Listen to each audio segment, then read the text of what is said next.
വിശുദ്ധ മത്തായി എഴുതിയ സുവിശേഷം അദ്ധ്യായം 1 18 മുതൽ 24 വരെയുള്ള വാക്യങ്ങൾ. യേശുവിൻ്റെ ജനനം.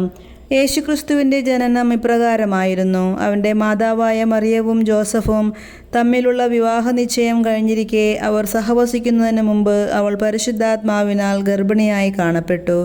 അവളുടെ ഭർത്താവായ ജോസഫ് നീതിമാനാകയാലും അവളെ അപമാനിതയാക്കാൻ ഇഷ്ടപ്പെടായകയാലും അവളെ രഹസ്യമായി ഉപേക്ഷിക്കാൻ തീരുമാനിച്ചു. അവൻ ഇതേക്കുറിച്ച് ആലോചിച്ചു കൊണ്ടിരിക്കെ കർത്താവിൻ്റെ ദൂതൻ സ്വപ്നത്തിൽ പ്രത്യക്ഷപ്പെട്ട് അവനോട് പറഞ്ഞു, ദാവീദിൻ്റെ പുത്രനായ ജോസഫ്, മറിയത്തെ ഭാര്യയായി സ്വീകരിക്കാൻ ശങ്കിക്കേണ്ട. അവൾ ഗർഭം ധരിച്ചിരിക്കുന്നത് പരിശുദ്ധാത്മാവിൽ നിന്നാണ്. അവൾ ഒരു പുത്രനെ പ്രസവിക്കും. നീ അവന് യേശു എന്ന് പേരിടണം. എന്തെന്നാൽ അവൻ തൻ്റെ ജനത്തെ അവരുടെ പാപങ്ങളിൽ നിന്ന് മോചിപ്പിക്കും.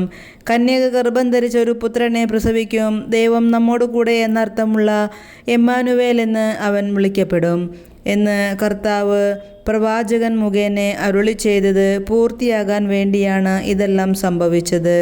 ജോസഫ് നിദ്രയിൽ നിന്നുണർന്ന് കർത്താവിൻ്റെ ദൂതൻ കൽപ്പിച്ചതുപോലെ പ്രവർത്തിച്ചു. അവൻ തൻ്റെ ഭാര്യയെ സ്വീകരിച്ചു. നമ്മുടെ കർത്താവായ മിശിഹായ്ക്ക് സ്തുതി.